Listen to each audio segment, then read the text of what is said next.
The massive alien ships appeared in Earth's sky like dark clouds that refused to move. Commander Kixara stood on the bridge of her flagship, looking down at the small blue planet below. She had done this same thing 804 times before. This time, the result was the same: complete surrender within 3 days. Send the message, she told her communications officer, a tall creature with silver skin and 4 arms. Standard conquest protocol. Down on Earth, President Park Hyun sat in a deep underground room beneath the city of Seoul. The walls were thick concrete, and the air smelled of metal and fear. Around him, dozens of people in military uniforms watched screens showing the alien fleet above their heads. "Sir, the message is coming through now," said Colonel Kim Dae, a man with graying hair and tired eyes. He had been preparing for this day for 20 years, but it still felt like a nightmare. The alien voice filled the room, speaking perfect English through their computers. "People of Earth, you have been chosen to join the Great Hegemony. Have 72 hours to surrender your weapons and prepare for integration. Any resistance will result in the complete destruction of your world. This is not a negotiation. This is your only chance to survive." The room fell silent. Everyone knew this moment would come someday. For decades, Earth's governments had been tracking strange signals from space, finding crashed alien ships, and slowly learning that humanity was not alone in the universe. But knowing and experiencing were two very different things. We tell them. It's General Wang Su, the head of Earth's secret defense program. She was a small woman with sharp eyes, who had spent her entire career preparing for this exact situation. Park Hyun looked around the room at the faces of Earth's leaders. These people had kept humanity's greatest secret for 30 years, while the world thought they were alone in the universe. These men and women had been building weapons and training soldiers for an alien invasion that everyone hoped would never come. "We tell them no," Park Hyun said quietly. "Sir," Colonel Kim Dae looked surprised. "We tell them no. We refuse their offer. We ask them to leave our system immediately." Up in space, Commander Kixara received Earth's response with amusement. All her years of conquest, no species had ever refused their first offer. They usually begged for more time or tried to negotiate terms. But the humans had simply said no, as if they had a choice in the matter. "Shall I demonstrate our power?" asked her weapons officer, a creature that looked like a giant insect with too many eyes. "Yes. Target their moon. Make it dramatic." The weapon fired once, a beam of pure energy that cut through space like a sword.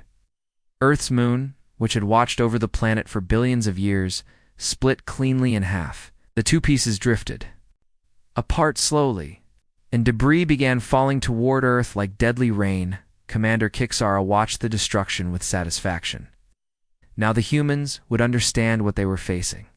Now they would surrender like all the others, but deep beneath the mountains of North America. Dr. Cho Yoon sat in a laboratory that officially did not exist. She watched the moon break apart on her screens, then turned to her team of scientists. "And engineers, begin activation sequence," she said calmly. "It's time to show them what we've been building." For 40 years, since the first alien ship had crashed in the desert, humanity had been learning. Every piece of strange metal, every broken computer, every fragment of alien technology had been studied, copied, and improved. Had spent trillions of dollars on weapons that they hoped never to use. Now that time had come. Across Earth, hidden facilities began powering up. Weapons that had been disguised as research stations came online. Ships that had been built in secret. Underground factories prepared for launch. And thousands of men and women who had trained their entire lives for this moment took their positions. Commander Kixara expected the humans to surrender within hours of seeing their moon destroyed. Instead, her sensors began detecting energy, signatures that made no sense. The primitive planet below was suddenly showing technology that matched her own fleet's capabilities. "Commander," her science officer reported with growing concern, "these readings are impossible. They show weapons systems that shouldn't exist on a pre-space civilization." "Run the scans again," Kixara ordered. "There must be an error." But there was no error. Humanity had been hiding its true strength for decades, appearing weak while building the most advanced military force in their section of the galaxy. they had learned from every alien encounter, stolen technology from every crashed ship, and prepared for this day with the patience of a species that knew survival meant being ready for anything. The hegemony had come expecting another easy conquest. They had found something very different waiting for them in his command center. Park Hyun watched the alien fleet repositioning above Earth. Soon they would begin their invasion, expecting to face primitive weapons and helpless civilians. Instead, they would discover that humanity's greatest talent was not surrender, it was survival. The alien ships hung in Earth's sky like waiting vultures.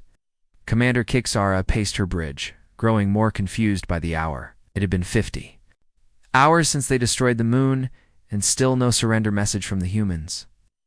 Every other species had given up within 12 hours of seeing such power. "Send another message," she ordered. "Tell them they have 6 hours left. After that, we begin the bombing." Down on Earth, President Park Hyun stood in the command center watching dozens of screens. Each screen showed a different part of the planet, and on every one, something incredible was happening.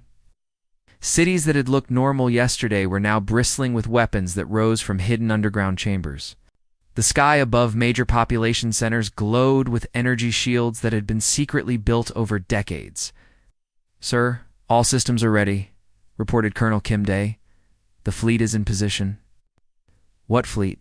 Park Hyun asked, though he already knew the answer. "The one we've been building for 30 years, sir? The one the aliens don't know about?" In the Pacific Ocean, Admiral Lee Sang stood on the bridge of a ship that didn't exist on any official record.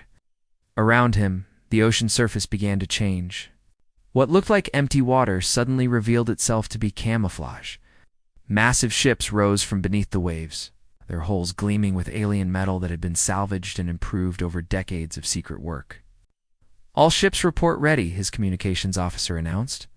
"We have 47 vessels in the first wave." Admiral Lee nodded. These ships had been built using technology stolen from crashed alien scouts, powered by engines that human scientists had reverse-engineered and made better. The aliens thought they were facing primitive humans with chemical rockets. They had no idea what was really waiting for them, up in space. Commander Kixara's sensors began detecting strange signals from Earth. Her science officer, a creature with tentacles instead of hands, worked frantically at his console. "Commander, I'm reading massive energy signatures from the planet's surface," he reported. "These readings match our own weapon systems." "That's impossible," Kixara said. "Run a full diagnostic on all sensors." But the sensors were working perfectly. What they were seeing was real. The primitive planet below was suddenly showing technology that shouldn't exist. Weapons that could threaten their ships. Shields that could stop their attacks. And most disturbing of all, energy signatures that suggested the humans had been preparing for this battle for a very long time, in a hidden facility beneath the mountains of Asia. Dr. Cho Yoon activated the defense grid that had taken 20 years. To build satellites that had been disguised as communication equipment suddenly revealed their true purpose. They were weapons platforms, armed with particle beams and kinetic projectiles that could punch through any known armor. "Grid is active," she reported to the command center. Oh. "All orbital platforms are online and ready." "What about the special weapons?" asked General Wong Su over the communication link. Dr. Cho smiled grimly. "The ones that target specific alien genetics? Those are ready too? We've been studying their DNA from crashed ships for decades. We know exactly how to hurt them." The aliens had made a crucial mistake. They assumed that because humans couldn't travel between stars, they must be primitive. But humanity had been learning from every alien encounter for 40 years. Every crashed ship, every piece of debris, every fragment of alien technology had been studied and improved upon. The result was a military force that combined the best of human engineering with alien technology, creating weapons that were more advanced than anything the hegemony had ever faced. Commander Kuzara received the final human response just as the 72-hour deadline expired. Instead of surrender, the message was short and simple. "We decline your offer. Please leave our system immediately. You have been warned." "Warned?" Kixara laughed, a sound like breaking glass. "They're warning us." But her laughter died when Her tactical officer reported what was happening around Earth.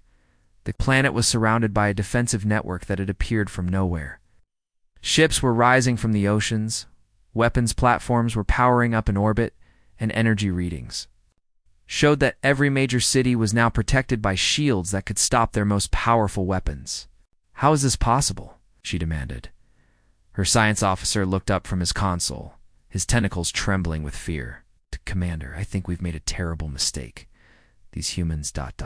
They've been preparing for us. They knew we were coming." God. They had.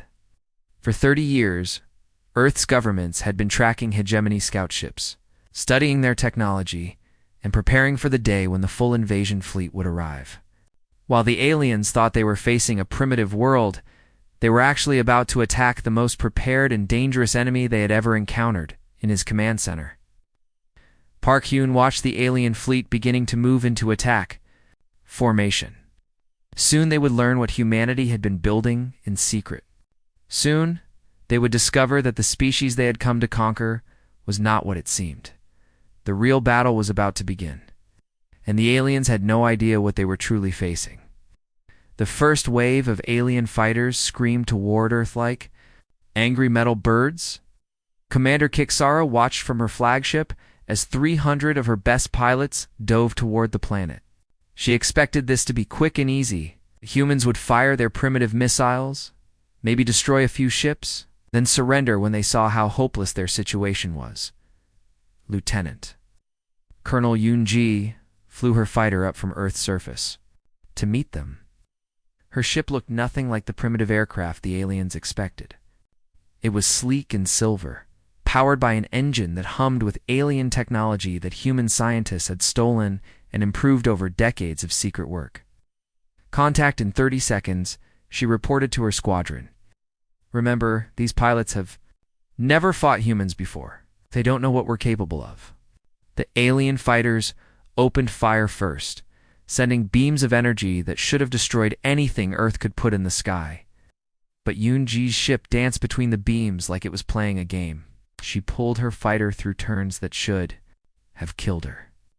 Using the higher gravity training that all human pilots received to withstand forces that would crush alien bodies, "Impossible," muttered the alien squadron leader as he watched the human ship move in ways that defied his understanding of physics. No pilot can survive those forces, but human pilots could. And they had been training for this fight their entire lives. Yoon-ji lined up her shot and fired. The weapon that came from her ship wasn't an energy beam or a missile. It was a chunk of metal accelerated to incredible speed by magnetic fields. The projectile hit the alien fighter at nearly the speed of light, and the enemy ship simply vanished in a flash of light. "First kill confirmed," she reported calmly, as if she had just hit a target at practice. Instead of destroying an alien warship, the battle that followed was unlike anything in the aliens' military history. Human pilots fought with a creativity and recklessness that their computers couldn't predict. They used their ships as weapons, ramming alien fighters when they ran out of ammunition. They hid in asteroid fields and attacked from impossible angles. They worked together in ways that made no tactical sense, but somehow worked perfectly. Within 18 minutes, half the alien squadron was destroyed. The survivors fled back to their mother ships, their pilots babbling about humans who fought like demons in flu ships that moved like living things. Commander Kixara stared at her tactical display in disbelief. Her best pilots, flying ships that had conquered hundreds of worlds, had been defeated by a species that shouldn't even have spaceflight. "Launch the second wave," she ordered. "Send everything we have down on Earth." Dr. Jang Min watched the battle from his command center deep underground. He'd spent 30 years studying every piece of alien technology that had fallen into human hands. Every crashed ship, every broken weapon, every fragment of alien metal had taught him something new about how their enemies fought. "Sir, their shields are designed to stop energy weapons," reported his assistant, Dr. Songhai. "But they're not made to handle solid objects moving at high speed. And their tactics? Predictable. They fight like a machine, following patterns that their computers tell them will work. They have no idea how to handle human unpredictability." This was humanity's secret weapon. The aliens had conquered hundreds of worlds, but they had only fought other aliens. Species that thought like them, fought like them, and followed the same basic rules of warfare. But humans were different. They had learned warfare from fighting each other for thousands of years, developing tactics that were chaotic, unpredictable, and brutally effective. Captain Ote proved at this point when his ship emerged from what the aliens thought was empty space. He had been hiding inside a field of space debris, waiting for the perfect moment. When an alien cruiser came too close, he launched himself at it like a missile. His ship loaded with enough explosives to destroy both vessels. The alien ship died in a ball of fire, along with Captain O and his crew. But their sacrifice opened a hole in the alien formation that Admiral Lee Sang's fleet poured through like water through a broken dam. The aliens suddenly found themselves surrounded by human ships that had been hiding throughout the solar system. Ships disguised as asteroids, weapons platforms hidden in the shadows of planets, and fighters that emerged from clouds of space dust like ghosts. How many ships do they have? Commander Kixara demanded her tactical officer, a creature that looked like a walking tree with too many arms, worked frantically at his console. I don't know, Commander. They keep appearing from nowhere. Our sensors can't track them all. That was because human ships were built to hide, while alien vessels were designed to show their power and intimidate enemies. Human ships were made to be invisible until the moment they attacked. They used stealth technology, camouflage, simple tricks that the aliens had never encountered. The result was a battle that the hegemony was losing badly. Their superior technology meant nothing when they couldn't find their enemies. Their advanced weapons were useless against foes who refused to fight fair. For the first time in her career, Commander Kixara was facing defeat, and she was beginning to understand that humanity was not what it seemed. The battle had been raging for 2 days when Professor Ansu activated the weapon she had been building for 15 years, deep in her laboratory beneath the ice of Antarctica. She sat in front of a computer that glowed with strange alien symbols mixed with human code. Initiating quantum virus deployment, she announced to her team. Target: all hegemony communication networks. The virus she released was invisible and deadly. It traveled through the aliens' own communication systems, spreading from ship to ship like a disease. But instead of making people sick, it made their computers lie to them. Navigation systems started giving wrong directions. Weapons targeting became confused. Most importantly, the aliens could no longer coordinate their attacks. Commander Kixara watched her orderly fleet fall apart in front of her eyes. Ships that had been flying in perfect formation suddenly broke away and started shooting at each other. Her communications officer, the silver-skinned creature with 4 arms, worked frantically to restore order. Commander, we're receiving false targeting data, he reported with panic in his voice. The computers are telling different ships to attack different targets. Some of our vessels are firing on our own forces. How is this possible? Kixara demanded. Our encryption is perfect. No primitive species should be able to break it. Professor Ansu had not broken their encryption. She had done something much cleverer. She had studied the aliens' communication protocols for years, learning how their systems worked by examining every piece of crashed alien technology that humans had found. Then she had created a virus that used the aliens' own security systems against them. The virus didn't break their codes. It made their computers believe that false information was real. It was like giving someone glasses that made them see things that weren't there. Except the glasses were made of computer code, and the things they saw were enemy ships that didn't exist. While the alien fleet tore itself apart, Major Park led her fighter squadron through the chaos. She had been training for this moment since she was 18 years old, learning to fly ships that combined human engineering with alien technology. Her fighters were fast, deadly, and nearly invisible to enemy sensors. Enemy formation is breaking up, she reported to command. They're shooting at shadows and hitting each other instead of us. But the virus was only the beginning. Deep underground, in facilities that the world's governments had spent decades building, even more terrible weapons were being prepared. Minister of Defense Kong Jun sat in a bunker that was deeper than any mine, surrounded by screens showing the most classified project in human history. Sir, The genetic targeting systems are ready, reported his chief scientist. We have DNA samples from every hegemony species. The weapons are programmed to target their specific genetic markers. Kong Jun hesitated. What they were about to do violated every rule of warfare that civilized species followed. But the aliens had come to destroy humanity completely. They had given no quarter, and they would receive none. Fire, he ordered. The weapons that launched from Earth were unlike anything the galaxy had ever seen. They were not bombs or missiles in the traditional sense. They were clouds of microscopic machines that could identify specific types of DNA and attack only those cells. Each cloud was programmed to target one of the 12 species that made up the hegemony. The alien ships began dying in ways that their crews couldn't understand. Systems that had worked perfectly for centuries suddenly failed. Life support systems turned against their own crews. Medical equipment became instruments of death. The weapons attacked the aliens at the genetic level, making their own bodies betray them. Commander Kixara watched her crew begin to collapse around her. Her tactical officer fell to the deck, his tree-like body withering as if some invisible poison was eating him from the inside. Her communications officer's silver skin began to turn black, and his forearms stopped working one by one.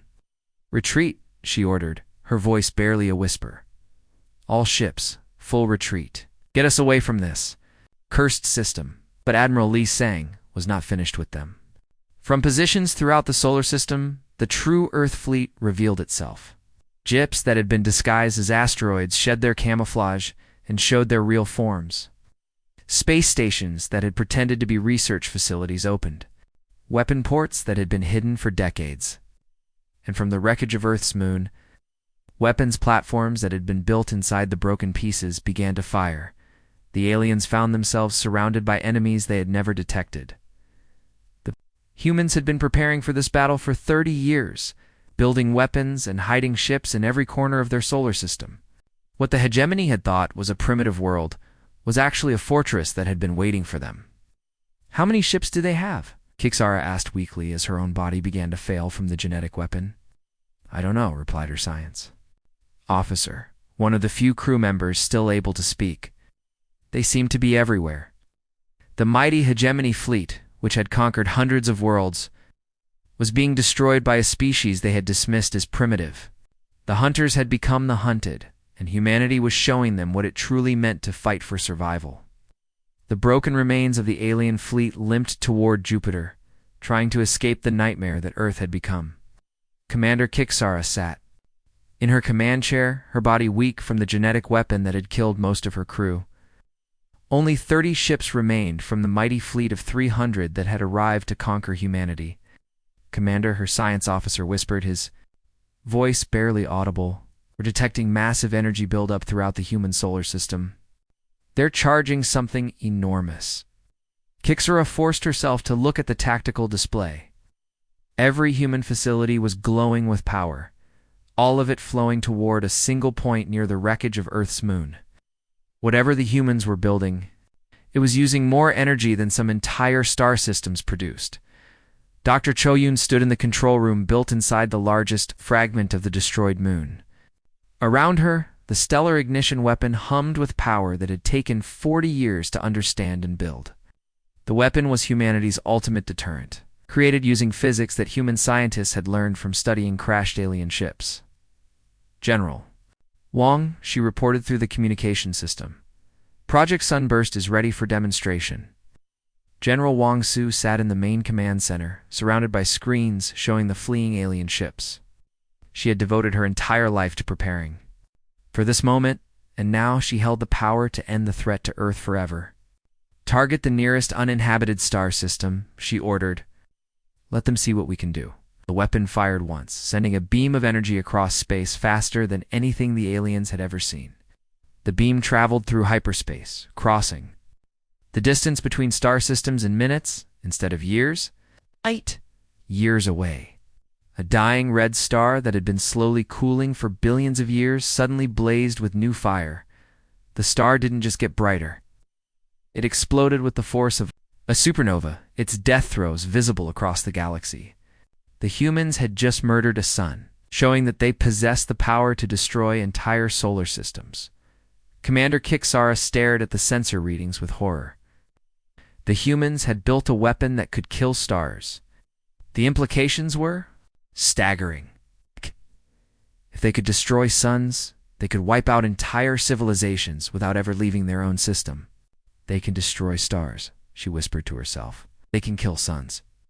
The communication that followed would be remembered across the galaxy for generations.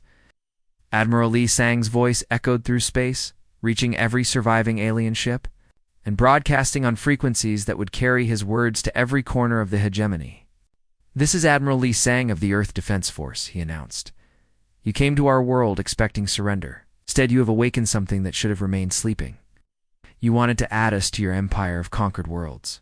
But we are not like the others you have defeated." On the alien ships, the survivors listened with growing fear. This was not the voice of a primitive species begging for mercy. This was the voice of predators who had been waiting for their enemies to make the first move. "Return to your worlds," Admiral Lee continued. "Tell your leaders that Earth is not for conquest. Tell them that humanity's gift to the universe is not submission. It is the promise that tyranny will find no easy victories among the stars. Tell them that we have been watching, learning, and preparing. Tell them that anyone who threatens our world will face the same fate as the star you just watched die." The message was clear. Humanity was not joining the hegemony. They were declaring war on it. Commander Kixara ordered her remaining ships to flee the solar system immediately. As they ran, she thought about the report she would have to give to the Hegemony Council. How could she explain that a species without faster-than-light travel had defeated their greatest fleet? How could she tell them that the humans possessed weapons that could kill stars? But she knew she had to try. The galaxy needed to know what humanity had become. The easy days of conquest were over. The universe now contained a species that would fight back, and they had the weapons to make that fight devastating for anyone who challenged them. Back on Earth, President Park Hyun stood in his command center, watching the alien ships disappear into the darkness of space. The immediate threat was over, but he knew this was just the beginning. The hegemony would return, probably with more ships and better weapons, but humanity would be ready. "Begin Phase 2, he ordered. "It's time to take the fight to them." In hidden facilities around the world, work began on humanity's next project. They had shown the galaxy that Earth could defend itself. Now they would show the universe what happened to those who threatened human worlds. The age of easy conquest was over. The age of human expansion was about to begin.